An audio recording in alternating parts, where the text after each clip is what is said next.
hello friends बरायबाय बडा जब info YouTube चैनेलाव आशा खालामो गासैबो नोंथांमोना मोजां दंजोबो दा स्किम एबा राङारि अनसुंथाइनि सायाव मोनसे बिग आपडेट लाना फैदों मानोना डेट फोसावबाय आरो बेनो जाबाय नोंथांमोननि राङारि अनसुंथाइ नोंथांमोननि SHG ग्रुपआव गोनांफोरनि 10,000 बेनिफ्राय CMनि आत्मनिर्भर स्किम एबा अभियान बेनि सायावबो नोंथांमोना मोननो थांसिगोन बेनि डेट फोसावदों आरो बे डेटखौ फोसावदों मैया आसाम केबिनेटआव बिथां CMआ स' बेखौ मा होनदों आं नोंथांमोनजों शेयार खालामगासिनो दङ बेखायनो भिडिअखौ नायनो हानायसेबां शेयार खालामदो आरो जायफ्रा बडा जब इनफो चैनेलाव गोदान साबस्क्राइब खालामनानै लानो हागोन साख्रिनि आपडेट लोगोसे स्किमनि आपडेट मोनबाय थानो हागोन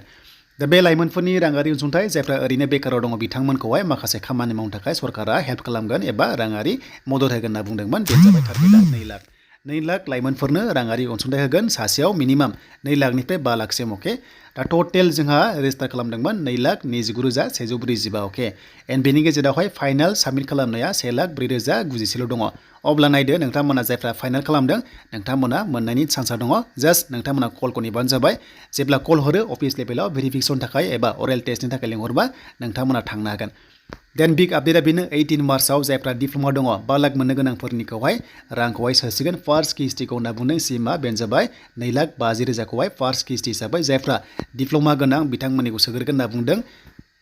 स' बेखायनो 18 मार्चआव टटेल नोंथांमोना मोनगोन माखासे 2,50,000खौ अके एन्ड बेनिफ्राय जायफ्रा नर्मेल केन्डिडेट नोंथांमोना लासैनो मोनगोन दा फार्स्टआव नोंथांमोना 5 लाखआव 2,50,000खौ मोनग्रोबाय एन्ड बेनिफ्राय 2 लाख मोनग्राफ्रा फार्स्ट किस्ति हिसाबै 1 लाखखौ मोनगोन आरो बेखौहाय बुंथ'वाखै नाथाय नोंथांमोननि 18 मार्चआव डिप्ल'माफोरनिखौ बुंग्रोदों अके अब्ला नोंथांमोनाबो मोननायनि चान्सआ दंसै बैसागुनि सिगां मोननो हागौ फार्स्ट किस्ति हिसाबै बेखायनो अरेल टेस्टआव लिंहरबा नोंथांमोना जाहाथे थाङो एन्ड कल फैयोबा नोंथांमोना जाहाथे रिसिभ खालामो आरो लासैनो थांगोन बयनावबो थांखायाखै दा 2 लाख मोननो थाखाय नोंथांमोना फार्स्टआव 1 लाख मोनग्रोगोन आरो जेब्ला 1 लाखखौ मोनो खामानि मावनांगोन अब्ला नेक्स्ट किस्तिखौ मोनगोन आरो मोनसे मोजां बाथ्रा बिथाङा बुंबावदों जे नोंथांमोना जेब्ला रां मोनगोन अब्ला नोंथांमोना 5 बोसोर नङा 10 बोसोर उनावसो सुख'नांगोन होननानै बिथाङा फोसावबावदों दा बेनिखायनो नोंथांमोना जायफ्रा 2 लाख मोनो 1 लाखखौ मोनग्रोसिगोन आरो जेब्ला मोनो नोंथांमोना 10 इयार्स उनावहाय लासैनो सुख'बाय थानांगोन होननानै बिथांमोना फोसावदों देन बेनिफ्राय बिग आपडेटआ बेनो जे नोंथांमोना जायफ्रा कल थांदों स' नोंथांमोना कमेन्ट्स खालाम आरो जायफ्रा थाङाखै नोंथांमोनाबो कमेन्ट्स खालाम नाथाय नोंथांमोना नेनांसिगोन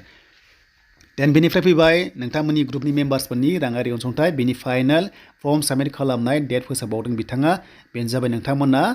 10,000 राङारि अनसुंथाइ मोनगोन जायफ्रानिकि ग्रुपआव दङ बेनिफ्राय गोबां गिनाय दङ रिजेक्ट जागोन नामा रावबो रिजेक्ट जाया नोंथांमोना मोनगोन 3, 4, 5 मार्चआव नोंथांमोना अफिस लेभेलाव फाइनाल फर्म साबमिट खालामनांसिगोन बेखायनो रेडि खालामखादो जायफ्रा दासिमबो अके जायाखै फिलआप खालामनाया नोंथांमोना फर्म साबमिट खालामनांसिगोन डेट फोसावबाय नोंथांमोना फिलआप खालामदो लोगोसे बिजनेस प्लानखौबो नोंथांमोना होदो बेनो जाबाय नोंथांमोना 3, 4 मार्चनि गेजेराव एबा 3, 4, 5 मार्चनि गेजेराव फाइनाल फर्म साबमिटखौ बिदों अके बे जाबाय CM बिथाङा बुंदों एन्ड बेनिफ्राय 10,000 फार्स्टआव मोनगोन एन्ड सेकेन्ड किस्तियाव नोंथांमोना 25,000 मोनगोन बेनि गेजेराव नोंथांमोना 12,500खौ बेंकनो हरफिननांगोन माखासेखौ मोनजोबगोन एन्ड मेक्सिमाम सासे बेनिफिसियारिया बेसेबां मोनगोन बेनो जाबाय 47,500सिम मोनहैगोन होनना बुंदों बिथांमोना आसाम बाजेटआव स' आसा खालामो नोंथांमोना लेटेस्ट आपडेटखौ मोनगोन थाबैनो आरो जेब्ला फैयो नोंथांमोना नैबे चेनेलाव एबा बडा जब इनफो यूट्यूब चेनेलाव नोंथांमोना मोननो हागोन